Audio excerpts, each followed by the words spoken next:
Hey everybody, it's Natch. Today is January the 27th. I am here in my bedroom, getting to this review a little late. I was out with COVID. Um, Pretty intense. Nothing I wasn't able to get through though. And yeah, so I'm just been taking it easy. Finally feel I could do a video without constantly coughing. So yeah, this recent game, Call of Duty WWII. Hard to say it was very fun because it was very challenging and frustrating at times. I did enjoy the challenge though ultimately, and I'm excited to get into this one. Let's do it. Okay, here we are with Call of Duty World War II. A pretty good installment in the Call of Duty series. If you are unfamiliar with the Call of Duty series, it is a shooter-based series that each game generally includes a campaign mode, a multiplayer mode, and a zombies mode.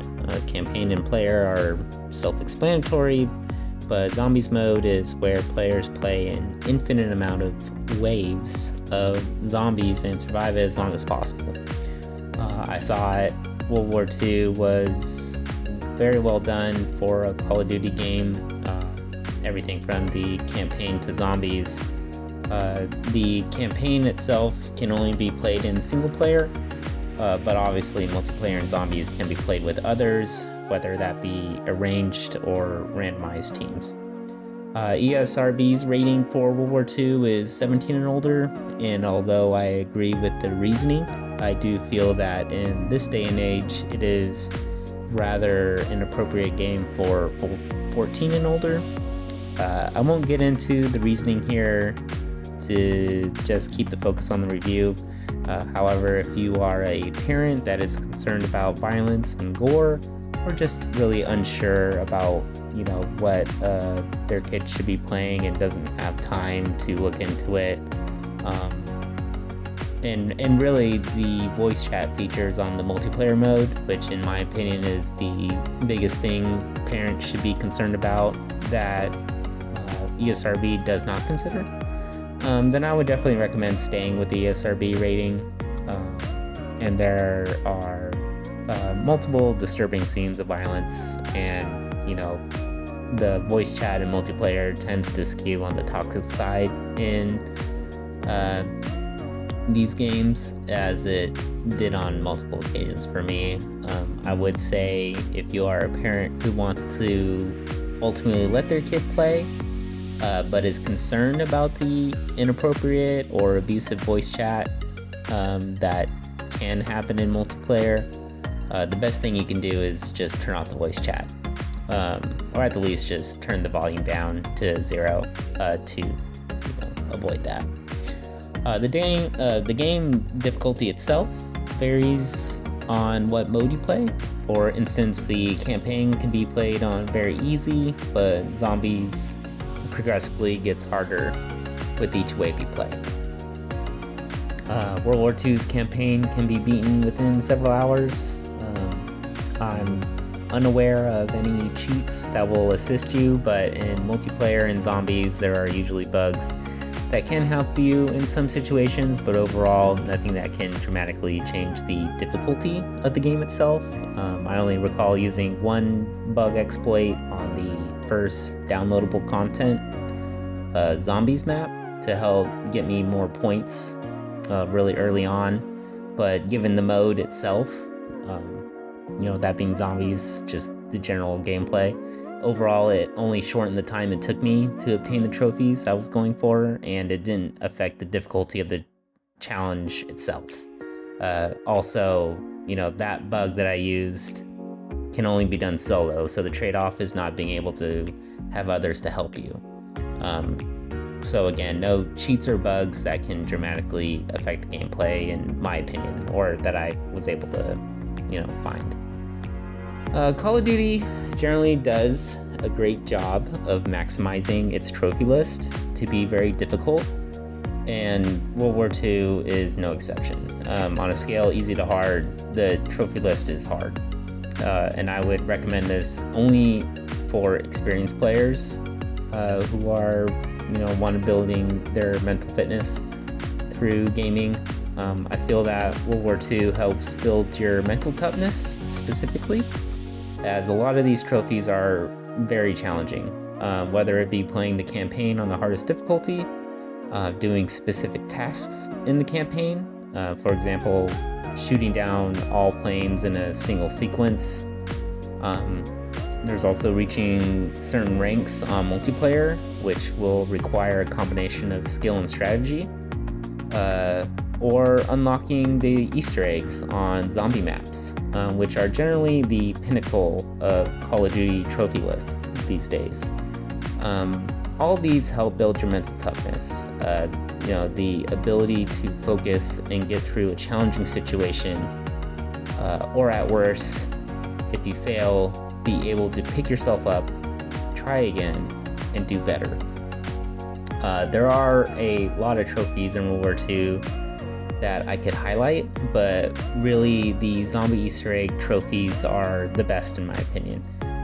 Each requires multiple steps, which takes skill, strategy, and sometimes luck. If you're doing it solo, it's a lot harder, but you can do it yourself. And if you're doing it as a team, it also requires a lot of good communication. Even then, the very last step in an Easter egg trophy is a boss fight, which can be very challenging. And if you lose, whether solo or with a team, you have to start the whole process over. And these Easter eggs usually take at least 45 minutes for average players just to complete, and generally requires everyone playing to have some skill or knowledge of what to do. Just basically everyone has a part to play and they have to do it. There were some Easter eggs that I got done on my first try because I had an amazing team, and that each and everyone was super helpful and everyone did their part. There were also Easter eggs that took me multiple tries and with different teams because the challenge was too tough and some teammates didn't get along, to the point that they blocked each other and never played together again. So, I had to build a new team. These are all situations we face in the real world. There are challenges we face usually in a work environment for adults and group activities as students, where we have to work with others. And sometimes there are people we don't get along with, and we have to work with them. And sometimes it's to the point where we can't stand being around them. But when we have those situations with people we don't get along with, it's generally a situation that is hard to get out of. So you can only really approach it in two ways.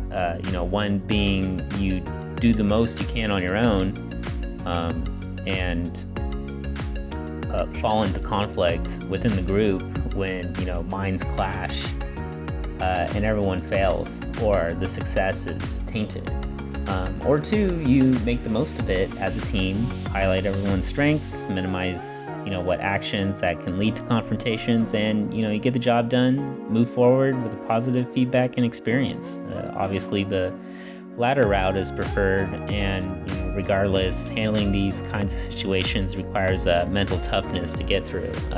Just to be able to mentally withstand the challenges and not let problems affect your capability to succeed, whether it just be because of the people you're paired up with and how you interact with them, or if your teammates' skills and participation are not enough to achieve the goal in reasonable or preferred time.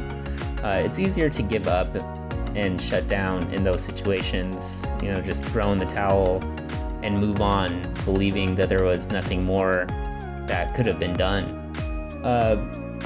But that I would generally advise to stay away from that. And if you're able to, get through and have the ability to build that toughness, mentally, and get through those situations with your team, you will be better prepared in the future and find success more often.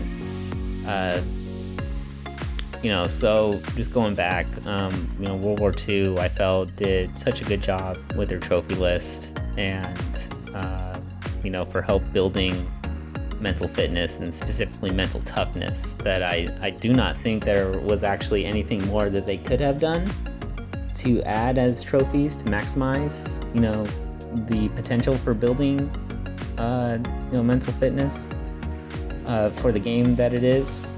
So just a great job. And again, I thought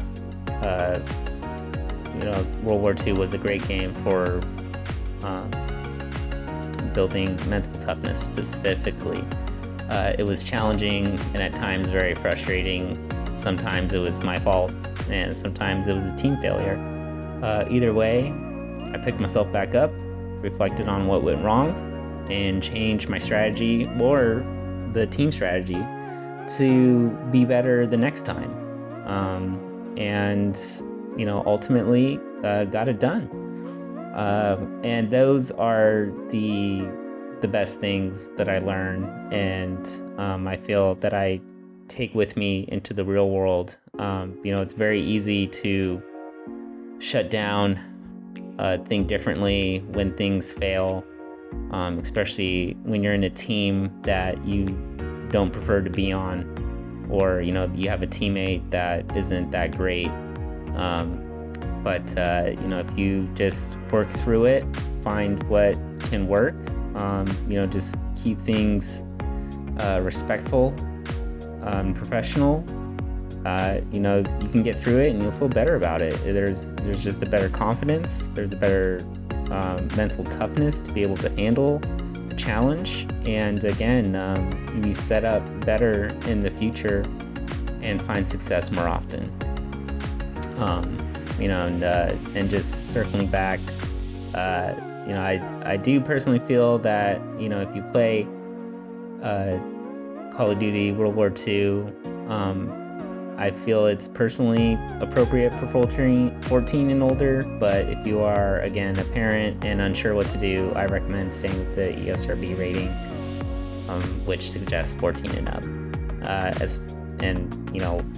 The trophy list, again, it's hard, and I would only recommend it for experienced players.